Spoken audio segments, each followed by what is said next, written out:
Greetings, Marsh here, and welcome to episode 314 of my modded Factorio playthrough.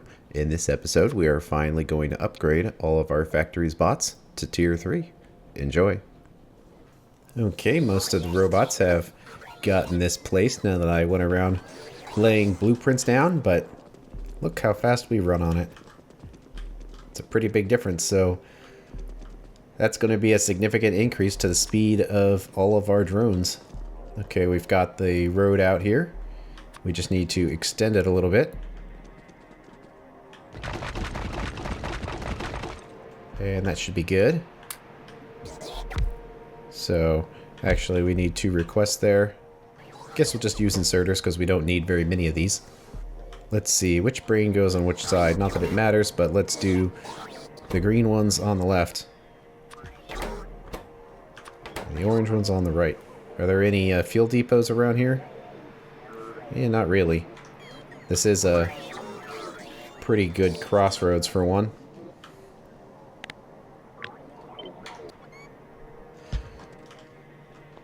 So we'll put one in here. It's going to take a little while. Oh, and I guess we needed to switch these positions because of the inserters, so we'll just do near side both times. And we can cut this stuff off for now. So what do we need to get in here? Plates, motors, batteries, and electronic boards. That seems to work. The motors are way down here, because it's been forever since we've used them.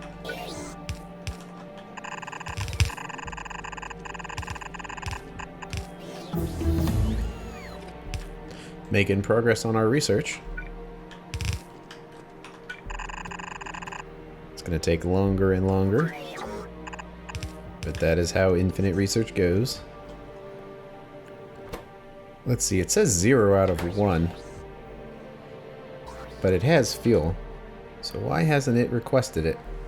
Looks like those combinators are disabled. These are supply depots, so let's just remove this altogether and then see, does it send the drones? It is sending them. Perhaps it was a less than instead of a greater than, but it works now, and those aren't really necessary for these kind of situations because there's really no reason why these wouldn't be filled up. The main application for those limiters is for something with byproducts that you get in limited quantities just to prevent the drones from sending a drone at a time for like 10 mud or something like that. It lets them wait until they have a full drone's worth of inventory first. Wow, look at that. I can barely keep up with them when I'm not on the road.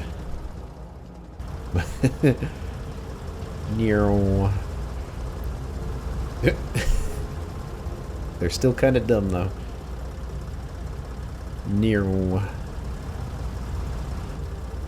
Oh well, they'll get back. We still have some belts we need to hook up. Because we have these set up, but now we've got to get the 3 titanium items in here. And the numbers are all tiny, so it doesn't really matter how we do it. And this was a situation where having these 2 things on one belt is kind of weird. So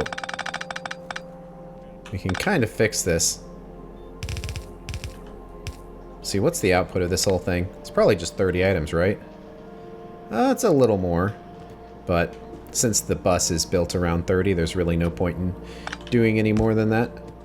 So, now they're hooked up again. Not sure why I did that before. But now, they can go both ways. And the gears, they are going backwards, but they weren't done in a weird way like that, so same thing. Or we can send them both ways. So we can just pick a few and combine them in whatever way makes the most sense. Well, that kind of makes sense, but then this other one doesn't quite line up, but all 3 belts are right next to each other, so I'm not sure it's going to be possible for them to be clean. Not particularly.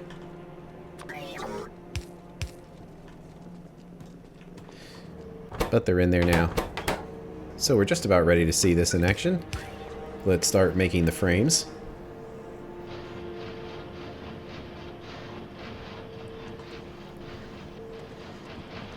Those are very, very slow. But we get one from productivity before the main recipe even completes, so it's a good deal.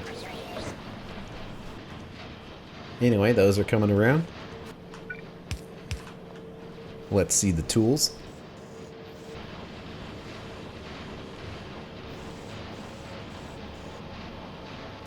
Guess we should put some modules in here. Since the machines are slow, it doesn't really matter. So we'll just give it the standard efficiency complement. Okay, we've got some robot frames now.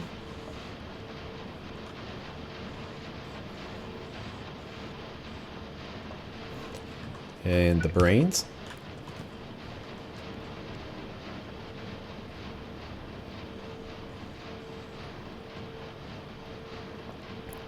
Looking good. Now the main step here is making the logistics requests to make all this happen. And since this whole setup can probably only upgrade one or the other, let's start with the logistics robots. So we'll make a request for the blue ones, and we'll just say the 500. And it's only asking for the couple that were in that junk warehouse. There they go. Getting placed into the system, but that didn't get very far. And of course, there always is a mod to save you from any Factorio troubles. And this one is the funnily named 5dims mod, new bot recaller without 5dim.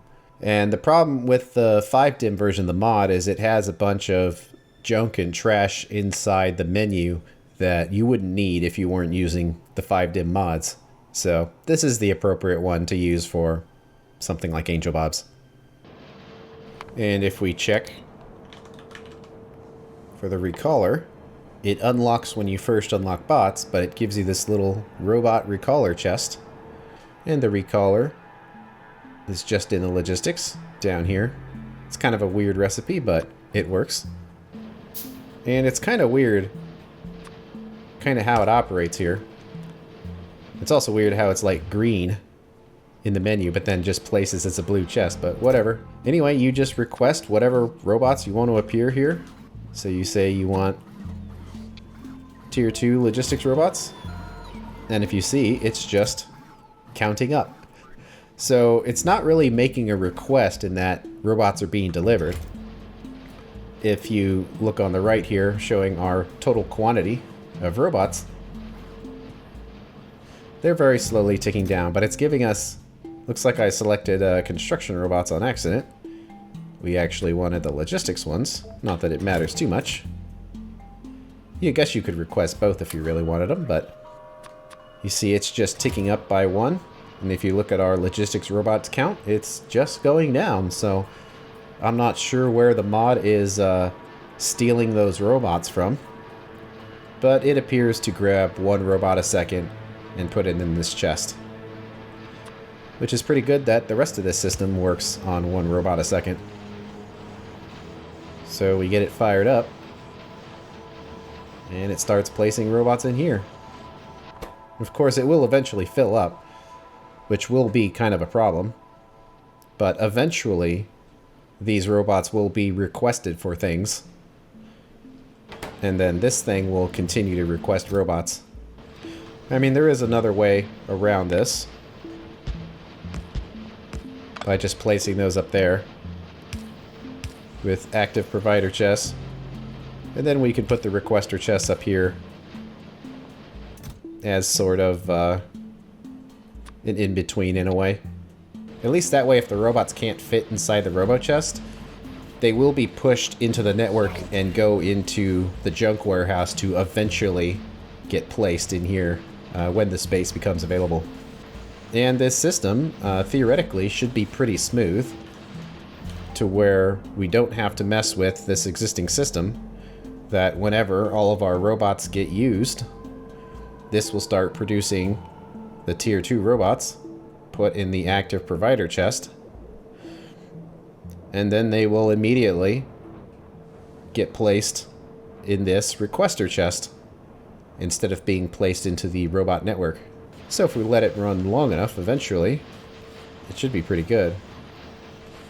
But I kind of want to make a second one of those, just so this system will work without us having to babysit it. So we need construction robots, 500, and we'll make the logistics request for them as well. And that number is going up. And there we go. This thing definitely can go faster than 1 a second, but I don't think it really matters because, well, it kind of does, because we could put them out at 1.23 a second. So that 1 a second does slow us down a little bit. So unfortunately, I don't think we're going to be able to track the exact quantity of robots. We'll just have to let this run and trust that it's doing its job. Anyway, we now have better robots. And as far as their stats, the construction robots carry 2 more. And of course, they travel faster. I'm curious. I guess we can kind of do the math here and figure out the energy efficiency. So our speed is 71.4. So 104 divided by 71.4 gives us 1.4. So let's figure that out for the previous one. 19.4 plus 34 is 53.4. And then the energy consumption is 77.85. So 77.85 divided by 53.4. It's interesting how you can type on the calculator even though it's loading. And that gives us 1.46. So the better tier of bots does have a lower energy consumption per unit of speed. So that's good to know. It's not a huge increase as you see here, only a couple of %, but nonetheless, it's nice to have. And of course, we want our thing here. I don't know if we'll ever have Logistic Robot 2s in our inventory anymore, but let's just set it to 3s, and that's just in case we accidentally pick any up. And we want the same 40 of the construction robots, and we can just dump the ones that we have. And to make this go a little faster, let's just dump the robots in our inventory. So how fast are they now? Let's see what we can do within the robot network here. Well, they're pretty fast. Awesome. Well, there's not much to do here other than wait, and, you know, it's ticking up pretty high that in the time we've been messing with it, it's produced 500 robots. And it would need to take care of about 9,000. So it's doing alright, and it's building up robots in the chest, so it's certainly limited by these frames when it's constructing both robot types. So that should be fine. If we just let it do its thing, it'll eventually get caught up. Well, one other thing we needed to do was make the new tier of the various items here. The expander, which has a greater area. It's probably not worth upgrading the entire factory for that, but I don't know, maybe it is. There'd be a lot of overlap, but it would make moving the zones around a little easier. The better chest, which increases the robot recharge rate, which will certainly help us, because they'll just park faster that way. And same with the charge ports. So in this situation, it's probably worth pretty much upgrading the entire factory to use all of those. For the things that we can, however. So we're going to have to create some new machines here. And it looks like they are requesting out of 2 identical chests with a ton of stuff in them, which seems entirely unnecessary. So let's trash our inventory, getting rid of all of those extras. Looks like the other ones are pretty good. So this needs to make the better antenna array, the better door, the better charge port. I don't know if we want to leave space down here for a plate chopper. Probably. Because you never know. And now that we're at the top, we can potentially do some direct insertion here because we need the previous tier for all of these things.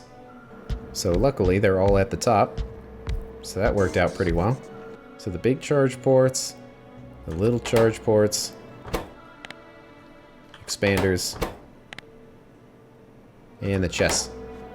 We're probably fine doing passive provider outputs for these. Wow, that's set to 100 items.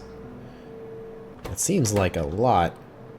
Let's set this to 10 and everything. Because we just don't need very many of them. And we have some new input types. We do need insulated wire. I think I'll just put a request chest here for this, because we've got a ton of insulated wire just here in a storage chest, 7.7K, so I imagine we wouldn't have to make insulated wire for some time if we just made a request for it. So it looks like it's going up like that. See, we would need the better circuit boards though, which are over here, so I'm kind of fine with the robots having to take them this way rather than having a whole second thing in here. So that will require nickel plates, which we don't have and we'll need to make. There are some up here, so we've been holding on to those for hundreds of episodes, so those will get used. This one is the titanium items, which are all over there. So we can just request them. And this requires the batteries. And that is kind of a special item. So I would like to bring those in, and because there's a little gap right here, we probably could get them in here if this space was available. And it looks like it is. So there we go. It looks like we've already been making a few of our items here. So now we can do that request as well. Wonder where these batteries are coming from.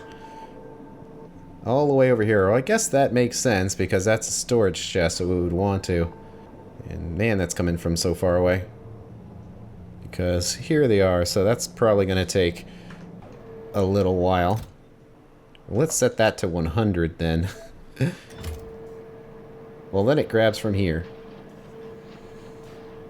So I don't know. Anyway, we made our items. We can't make very many of these antenna arrays. And those arrays are going to go into the zone expanders. So we can make everything else. We also can upgrade our personal roboport as well. So the better robot control increases the total number of robots we can control by 5 per unit. And since it's been working out pretty well that we've had 40 for control, how about we increase that to 45 so we have 1 extra slot on our armor. As far as what we end up doing with it, who knows? But we'll grab all these. So what do we need to expand it? Well, actually, as it turns out, we need none of those items at all. Just a bunch of electronics components, which is going to trash our inventory and make it very dirty. And I suppose, while we're messing around with this, we should probably do some more research here. Because we're going to need that nickel, and since we're there, we're going to need zinc as well for the better batteries, and if we had that zinc, we'd be able to make them. So it kind of makes sense that, unfortunately, we can't be putting off all of these better smelting methods anymore. That it will be time to go back, especially now that we have the purple machines, and upgrade everything that kind of got put on the back burner. And that also includes making some nitinol items, which will increase the number of things that we can make. So we've got some stuff to do here. Where to start? Well, I guess we'll start with the 2 most important things that we're going for. First is the final tier of nickel smelting. So first we make it pellets like everything else. And then we add sulfur and carbon monoxide, so that's interesting that this is going to be a pretty big consumer of sulfur. And then we add some ingots to that to get our output, so we'll, kind of like with silicon, we'll need to swing the ingots back and save some of them for this process. So we'll do that, and I guess we'll do them in pairs here, because now we can do nickel sheet rolls as well, and also using the better coolant method like we have for everything else. At least the higher tiers of things, but a whole bunch of stuff is going to be able to be put into coils now. So we can do zinc, process it into pellets, add oxygen gas, so that'll generate some sulfur dioxide, but I'm pretty sure the previous method of zinc does that as well. To make our zinc oxide, add sulfuric acid to get the cathode, and then we get our ingots. And of course, we can make it into sheet coils with the better method, using coolant. And then I guess we'll just swing through all of these, basically. Not sure how long it'll all take to research. Probably not that long. But we can make our aluminum pellets, add coke and sodium carbonate. And sodium carbonate, I think, is something we're actually not making yet. That is a byproduct of the carbon method that we're not actually using, and we haven't used for a long time, specifically because it created sodium carbonate, and there's a limited number of ways of getting rid of it. But now, not only can we get rid of it, but it's required for this method, so we're probably going to have a carbon generator of sorts to be able to grab that. But it requires a whole bunch of sodium hydroxide and carbon dioxide, and that'll probably be a good way of just getting rid of the carbon, is turning it into carbon dioxide. So we may want to consider doing that just to try to keep it as closed loop as possible. And then we'll grab the coil method here. Uses coolant, but also we get a new recipe that allows us to add copper and silicon if we're overloaded on either of those two. It's not really much of a problem anymore, but hey, you never know. And that fills up most of the queue for now. We'll just let those go through, and then we can start clicking on some other things. Not sure exactly how fast this is going to research. Yeah, it's going reasonably fast. But then again, handcrafting a bunch of junk using our inventory, it's probably going to take a long time too. So we'll grab that. Inventory's already full. To make 1, 2, 3.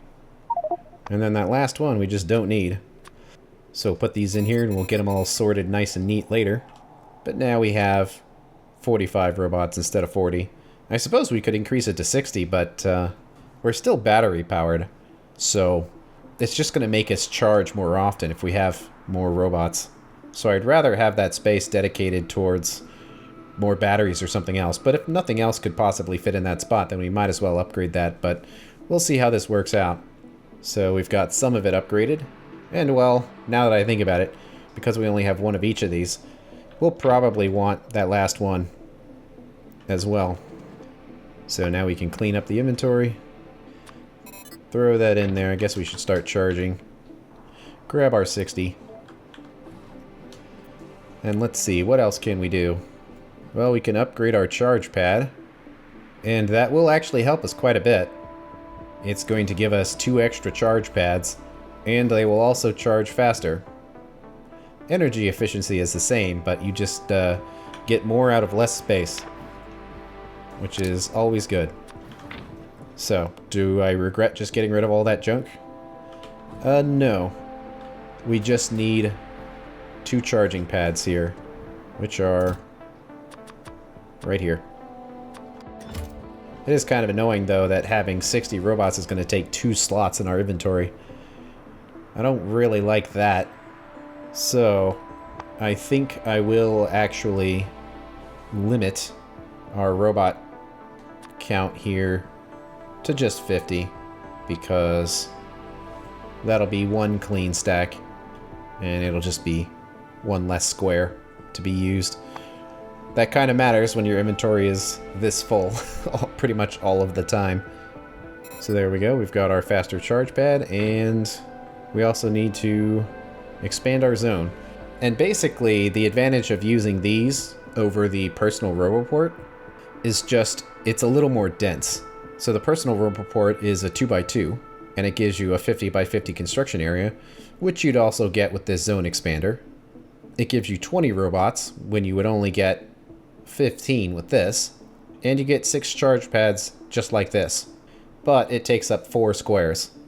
So it's giving you basically 3.3 squares of items, but it takes up 4 squares. So you're better off just using as many items as you need rather than throwing the Roboport in there. But the Roboport is certainly the easy thing, where you just dump it in there and don't think about it, so it's up to you. I like to be kind of exact about this. So let's do the expander as well, which gives us an expansion of another 10 squares here. We need 2 arrays and 1 door. So here's the arrays, 2 arrays, 1 door. And there we go, we have been expanded. I guess it's worth testing out our powered up robots again, seeing what we can do. In fact, to really test it, let's go into biter land. I don't know if we'll shoot any biters. We can go over there just so we're out of the logistics network so we can actually test the robots. And of course, there's lots of items on the ground everywhere.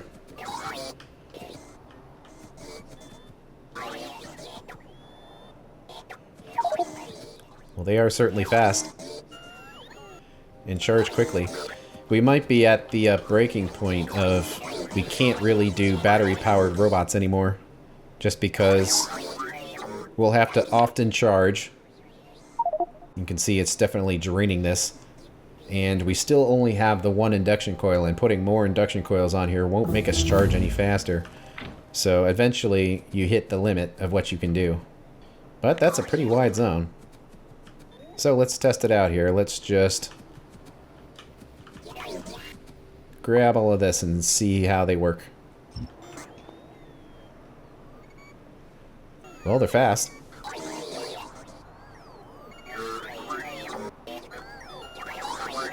And they had enough charge to do it before they came in. I wonder if they hold more energy. Doesn't say, but you would expect that they would. Uh-oh. Well, good thing we have shields.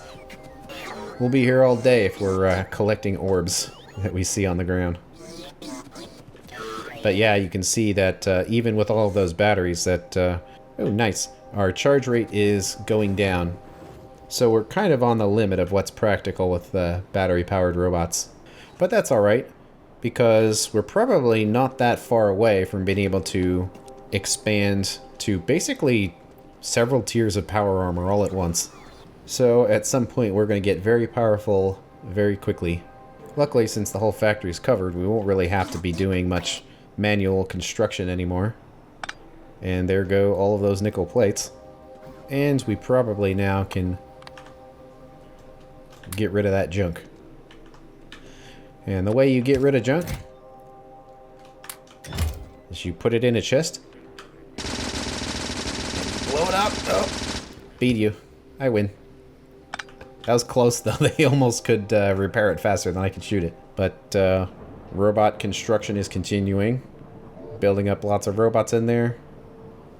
And we've got our 500 on each of these, so we'll just let it continue. And that number seems like it's gone down a bit, but that's because we have 500 robots in the void right here. So if you add 500 to that, then our construction robots are slightly over 10,000, and that's kind of where they were before.